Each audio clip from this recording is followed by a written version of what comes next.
Nellore city నియోజకవర్గంలో 56 మందికి CM సహాయ నిధి చెక్లను మంత్రి నారాయణ పంపిణీ చేశారు.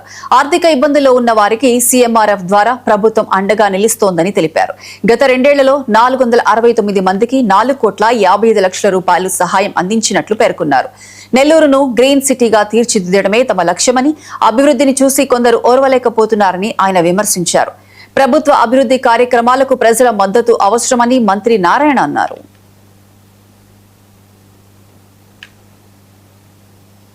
సీఎం రిలీఫ్ ఫండ్ 56 మందికి 50,34,140 రూపాయల చెక్కులు పంపిణీ చేయడం జరిగింది.